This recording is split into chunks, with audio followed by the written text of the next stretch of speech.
Yeah, we'll discuss That we'll all discuss works. it. Yeah, we'll figure it out. Just yeah. Uh Crap, man. Man, I cleaned out the majority of the guest room which had excuse me, which had basically become storage room. Sure. And we cleaned that out a lot, Oh, organized it, I thought you were and talking about the computer for some reason, no, not a what? literal No. room. I'm No. like, what room is he talking about? Chat No. room. Oh, you're talking about our newer layout with the kind of comic book Yeah. labels here in our Marvel Multiverse Mayhem room. No, I was just saying my brain is kind of tired because I'm physically tired, and I was thinking like, oh, what do I need to save? What's got to go where? I got to store all this shit elsewhere. So I got us. yeah, It's gonna be well, a good show. I guess you wanna start it. Go, Yeah. Nick. Hello, everyone, and welcome to Marvel Multiverse Mayhem. Woo, crazy. I am joined by that. Yes, Mayhem has always been here whenever there's new Marvel. When there's not new Marvel, it's less Mayhem-alicious. But I'm here with Kyle, as always, my co-host, and our wonderful producer who makes everything look beautiful, including our wonderful background. And we are brought to you by Grow Generation. We're the pros. Go to grow. Oh God. Also, we are both, we're founded at lrmonline.com and we're part of the Genreverse podcast network. You can get us on YouTube. Like I said last time, if we're not on a streaming service you listen to, podcast service, just fuck off with them and cancel it and delete it. Because if we're not on there, then it's not worth being on. Do you agree, Kyle? Sure. We have new. Oh, go ahead. I was gonna say I'm new and improved as well. You can see more of my Look how sexy more of my he face is. now. He's sexy and he knows it. Anyway, we have. Go ahead. I want to hear more. You just Kyle. really want to get into it. We have new Marvel this week. That's all. We do. We do. No, keep going. We have brand new Marvel content this week. Miss Marvel, Never before seen. which I didn't know was starting until Kyle let me know yesterday because I didn't know there was that. I thought it was July for some reason. No, I knew that the premiere happened last week, and I'm like, okay, it must be close-ish, and people are getting episodes on the website. I told you it would overlap 2 weeks with Kenobi. So this is my second review tonight. You know, it's ballsy. Yeah, it is. So they should have kept Star Wars on Fridays. That's a whole different conversation. Yeah, it's a growing. It's actually I heard today it's the second biggest streaming network already in the worldwide. So whatever they're doing is working. I just think even though they don't have that much material, you shouldn't be giving us an episode of Star Wars and an episode of Marvel in the same fucking day. It's an embarrassment of riches. Depending on how much you like these episodes. Yeah, I was gonna say they are gonna need to eventually spread some of this stuff out, but it'll get to where it's just like cable and satellite used to be. So, but anywho, at least it's still weekly, unlike Netflix. Weekly, I think, is still the key. It keeps the buzz going. We're not that or hybrid. But yeah, we can talk release scheduling later. What'd you think of Miss Marvel episode 1, man? How would you do a Miss Marvel episode 1 review, since that's what spoiler free. Yeah, we'll do spoiler free reactions first. I was impressed. I was actually not expecting a lot. I was kind of like you. You were like a lot of people were like, this was like a kid show. I feel like you were not on that bandwagon, where you were like, this could be something. I said it because Jonesy was like, it's fucking for kids. Like, fuck that. That was Jonesy's review. Yeah, I said it looked better than I thought. I hadn't written it off. I hadn't written this off at all yet. Way better than I expected. Very enjoyable episode, even though as a Miss Marvel, I haven't read any of her comics. I have no idea who the villain's going to be. And I still had a great time with basically the first act, her origin story. Even though it doesn't even set up a villain yet, it just sets up her world in a very Spider-Verse way, which we'll discuss later if that was too much or not. And just, a really unique feel. I don't think the like comic book writing stuff, like in the like design, that's what you're talking about, right? Like when But just even like there's a scene the where they're aesthetic. biking and there's just like images of like, why don't you go as like steampunk Yeah, Marvel that's not, or like yeah, that's not much of a spoiler or anything like that. I no, I love. just don't think a lot of series use that. It's Oh been like no, they Spider-Verse and don't. this. Yeah, I thought you said we would discuss it later. Sorry. We will. But what'd you like? What'd you think? I think it managed to exceed my expectations as well. Good. What I really liked is yeah, it's for kids, but it's not for kids. It's for everyone that's ever been a kid, including kids. So far, because it's a fine line to walk these days with making a universal like coming of age or universal Like appeal to all generations. What like do if they you call take it? A phase 4? No, it's a 4. There's a term for it where you want to hit all 4 demographics. I don't I don't know. remember the name of it. I'll think about it. It's all right. It's all right. I'm talking specifically on this type of story. You think of projects like Back to the Future. It's forever. It's timeless, right? The 4 quadrants. themes explored. Sorry, it's called a 4 quadrant film if you're trying to hit Yeah, all of them. The tone that the themes that you're covering in that, everyone has gone through moments of it, you know. This show is, so maybe Back to the Future isn't the perfect example, but it is timeless. It appeals to everyone. It's not holed in by something. I completely agree. Oftentimes, a lot of things that are aimed at teenagers of today, Gen Z types, are pigeonholed into that, whether it's by lingo or the over reliance on technology, the pop culture references. Certain things will kind of date it, you know. It's kind of like there are 2 Disney pop culture references in here. They're obvious. Mulan and the Star Wars reference, because that comes with your Disney package. Right, and those are still pretty timeless, relatively speaking. Mulan's back from the 90s, but and everyone knows Star that Wars, line. the 70s. When they were singing that line, I was like, "What's that from?" And they said Mulan. I'm like, "Yes, of course it's from Mulan." Christine said it. I didn't catch it. I don't care for princess. I knew it was stuff, a Disney movie, but I'm like, "Is that Cinderella? Is that?" Yeah, but they managed to remind everyone of what it's like to have annoying parents. That's basically what I was trying to get to. That's a huge point we can talk about in a little bit. So yeah, overall I enjoyed it. We're not going to rank it yet because we're 1 episode in. What review grade would you give it? Non-spoilers. A+ to F-. This as a first one, solid, I guess, B+. It's not bad. It's serviceable. It's fine.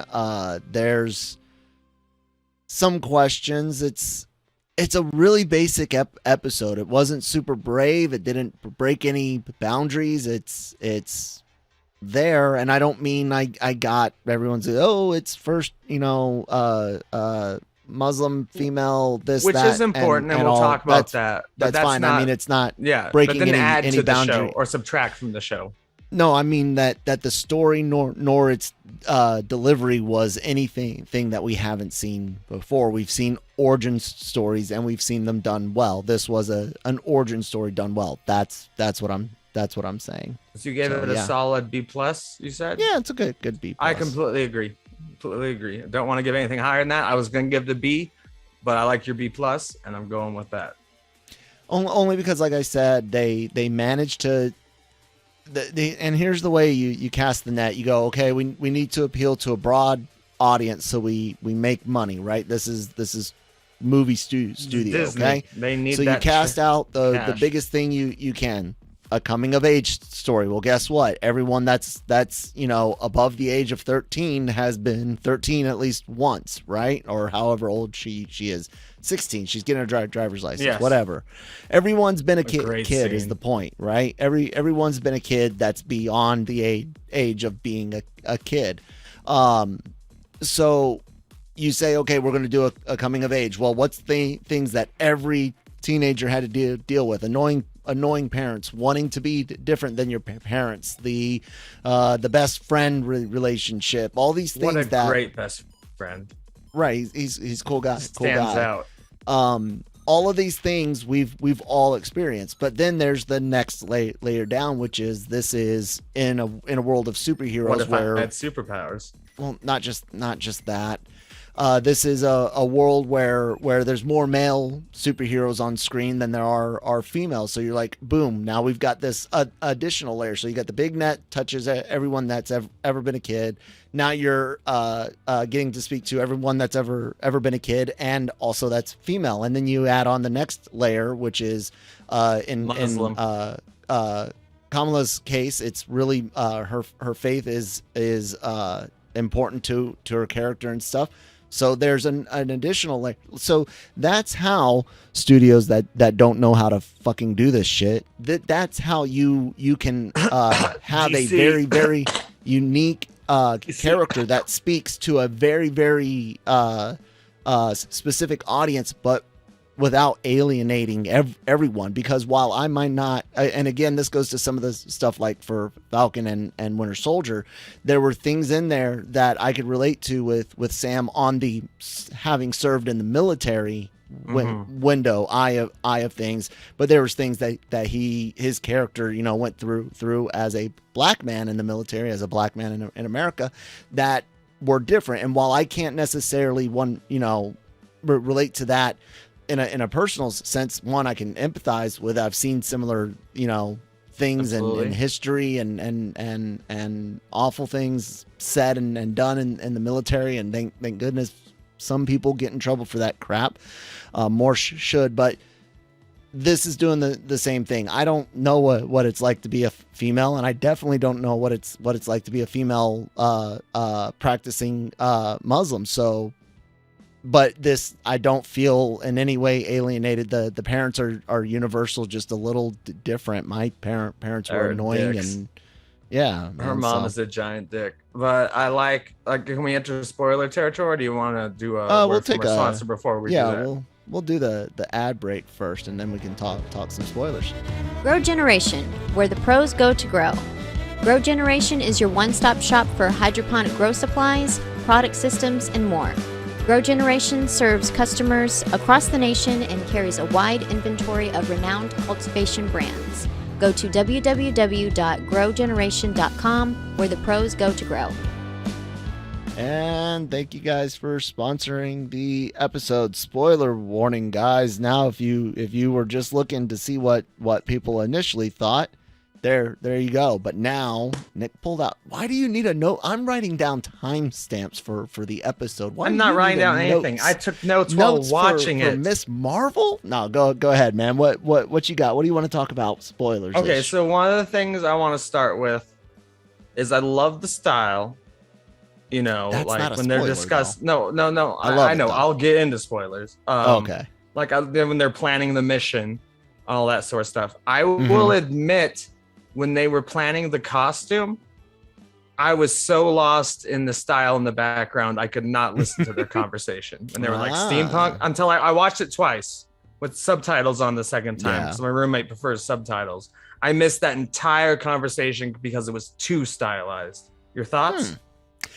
I guess maybe I'm not the one to ask because of the ridiculous amount of anime I consume, and I only say that not in any type of pretentious thing, but I'm used to a lot going on screen, and then also being able to use the subtitles for that.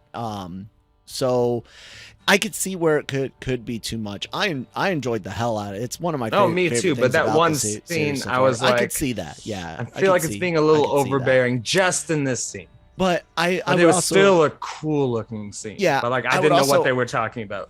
I would argue that what the real life scene going on really isn't all that important, and I think your eye was drawn to what exactly needed to be. You said part of the issue though was not even being able to pay attention to what was being said. So yeah, I mean, I could see it getting overwhelming. What do you think of the style overall? We can get into spoilers about style if you want, but like, do you think it's trying to be the Spider-Verse too hard, or do you think they're kind of paving their own way? Because like, you know, if someone's gonna do it, of course you're gonna release an R-rated superhero film, you're gonna be compared to Deadpool. Like, is it really too similar, or is it Marvel being like, hey, this is a fun opportunity? I don't think it's show a lot of stuff on screen. I don't think it's too similar. Spider-Verse borrows each of its styles from a specific source point. This is all obviously one thing: a teenage artist drawing out their daydreams. I like it. I appreciate it. And I think it's a good way, because I'm like you. Other than a few books that I tried to give her a shot in when the comic first launched, and then reading her character whenever she's in other things, and then the video game Avengers video game, I don't have much interaction with this character because I wasn't impressed. It just nothing. No, don't care. And maybe that's because it's more of the superhero-y type stuff, and this is more of the origin, and I guess the comic book just really wasn't that good. But yeah, man, I think it's just a way of showing how much of like a fangirl, and that was my next question. Almost reminds me with as much fan fictiony type stuff that she puts into this, reminds me of Tina a bit from Bob's Burgers. Okay, she's always doing things like that, and inserting like just the most ridiculous results of a daydream or fantasy. So I like it, man. Okay, so the good term fangirl is okay, right? Because that's the title of this episode, is like the fangirls inherit the earth, and I reference Kate Bishop. Who is the biggest fangirl, Kate Bishop or Kamala Khan? Right now, Ms. Marvel's got it. She's got it because Kate Bishop loved Hawkeye, but this is someone who's going to Avengers Con and loves Captain Marvel. Never met her. The whole opening with the little figures is fantastic. Yeah, well, because I would say Kamala. I've said it both ways today. Which one is it? Is it Kamala or Kamala? I honestly, I said it both ways today, and now I wish I knew. Now I've got myself confused. I can barely hear the difference the way you. But say she, Kamala. I think it's Kamala, only because of our vice president, but I don't know. like I said, I've now said them trying both multiple Kamala times. Khan, Kamala Anyways, Harris, not in the podcast, but elsewhere. Yeah. I'd say she's more of the fangirl in this situation, because she wants to be Captain Marvel, while Kate wanted to work with Hawkeye. She wanted to be part of Hawkeye's team, not just be Hawkeye. You know what I'm saying? She was like, I'm going to be Kate Bishop standing next to Hawkeye. Like, not necessarily, subservient, but equal to. So, it's also a sign of maturity. Kate Bishop was older than she's quite a bit, at least 5 years older. Ms. Khan is. So yeah. So they're doing a good job with it, man. So one of the things I was going to bring up, going back to Avengers Con. It's very much the same opening as the video game. If you played the first level, where it's like it's Avengers Day and she's going around and meeting her. There's none of, obviously they didn't cast any of the heroes to be at a at Avengers which Con. is just a one night rave party thing. I know, that's what I thought too. I'm like, this is not a convention. This is closer to a rave party. And so apparently Camp Lehigh has been converted from a camp that held a supercomputer in 2016 to a industrial zone in 2023. 2023. But here's a film I found very interesting. This is the thing we've discussed a lot, is how did everyone know what went down? You know, and Scott Lang is referenced as having a podcast. Yes, and that makes sense. And then one of our other videos. I'm not supposed to talk about the guy that snapped. Yeah. Another one is one of her theories is Thor really a gamer? Which we know is true. I wrote down a bunch of fun Easter eggs.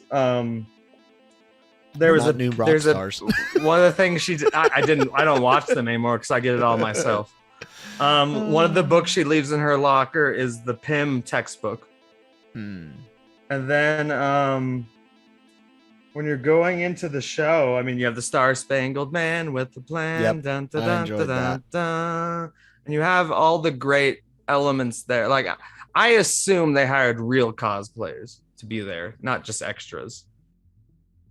Like, that's my assumption, because some of them are really good. If I were going to be the showmaker for this, that's what I would have done. And then, but who knows? One of my last things to say about Avengers Con, except for how awesome things get when it turns into an Ant-Man head rolling into a Thor's hammer swinging back and Thor, which should have killed her, but it's the Marvel show. Oh yeah. One of my favorite things to see is foam. Something you would buy. Yeah, it was definitely foam, but that drop. Well, she got caught on the drop, but still, coming off of Stranger Things, I'm like, she's gonna die. But one of my favorite ones is as an item you would find at Comic-Con. It was a picture of Captain America with a giant ass, a drawing, and it said, "You're welcome, America." And it just felt like something I would buy at Comic-Con. So I felt like, aside from it being a rave and not a real Comic-Con, all of it felt very, in my wheelhouse. I kind of want to tie this into this. Even my roommate was giving me the shit for this last night. And my family is giving me shit for this. They're like, Nick, you need to be normal. Kind of like Kamala Khan. It's like, you need to be able to discuss more than just movies. And I'm like, why? And that's one of the questions presented to her by her parents. Yeah. It's like, do you want to have your head in the cosmic clouds, or do you want to be a good person? Which I don't think is mutually exclusive, but how did you feel like about that as a uber geek like myself? I mean, I don't know. I caught flack for geekdom in other ways, but not really from my parents. I mean, my dad was a chess club guy. I mean, he went infantry for the United States Army and was a legit badass at his job. But my parents always, they never had any issues with that. I mean, my family gets tired of hearing me talk too much about movies with it. Obviously, they're not listening to me more. They're not giving a shit. Well, my thing is I learned fairly early on the difference between what I call the difference between geek and nerd. And I know today they are used interchangeably, but to me, a geek was someone that could that was all into the geeky, nerdy things, but they were able to not spew it out when people didn't want to hear it. They had the social ability to be, oh, you don't care for Star Wars. Okay. Do you like sports ball? I can talk some sports ball, This is a conversation that was for another time, but I very much disagree on the definition. From what you have. Yeah, just the and then calling nerds were the ones that were like, oh, they're smart.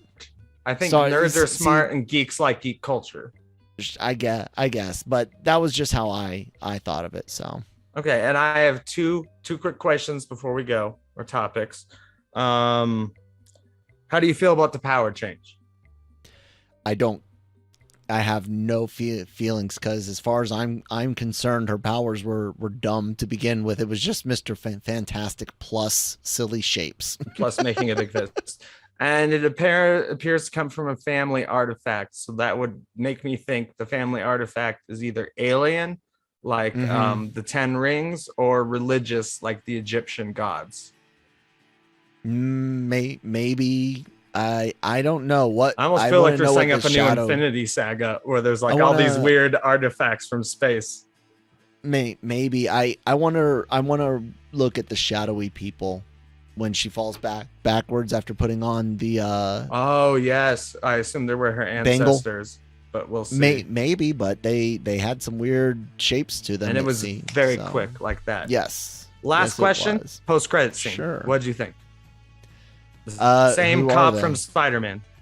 Do you recognize him? He's the same cop from Spider-Man. Yeah, who's like, I want to arrest, like who interrogated Ned and Zendaya, the actress, not the character, and all of them separately. Nice tie together. I didn't recognize him. I've only seen No Way Home once because you don't want to ruin it just in case. I don't think it holds up. I think I would hate that movie if I watched it again. But we'll see one day. Do you know too much about the show that you don't want to spoil it, or do you know where the villain is heading? I don't know anything about this show. Honestly. Same here. I don't know anything about the villain. Nothing. That's all I got. At all. That's a great show. That's all I got. You ready to wrap it up? Yeah, sure, guys. So head over to lrmonline.com every day for all of your entertainment news, needs, and opinions, interviews, reviews. We've got everything. My brain not podcasts, articles, wonderful podcasts, opinions, like MMMayverse reviews. The Cantina doing anime does anime, obviously. Cantina covers Star Wars. We're doing Obi-Wan Kenobi for two more weeks after this week, and of course, Breaking Geek Nick will talk about in a bit. Over on YouTube, if you're not watching us on YouTube, you should be, because I also do the Genre Shot trailer reactions, which are great. I can't stress that enough. It's my favorite thing to watch every week. And Jonesy's been getting the occasional interview up as well. So in addition to the LRM online YouTube channel for interviews, we also get our own Genreverse interviews from time to time as well. Nick, tell them about Breaking Geek. Oh, I'm at Geeky Dinkdoll on Twitter. And Breaking Geek, we try to bring you the freshest movie reviews. I think this week it'll just be me and Danny, assuming Danny can show up. He's had a few troubles the last few weeks. And we're discussing Jurassic World Dominion. We don't know if they should, but we knew that they could. So we'll be reviewing that, doing some movie news, and then obviously next week will be Lightyear, because we are in the middle of summer, baby. Middle of summer. Oh my God, it is, isn't it? Not really. Summer starts on June 21st. I know, but movie summer starts on May. The opening weekend of May is when every Marvel movie releases, except for Strange, which fucked it up. But all right, let's wrap this shit up. That's it. We're done. Excelsior. Enough said.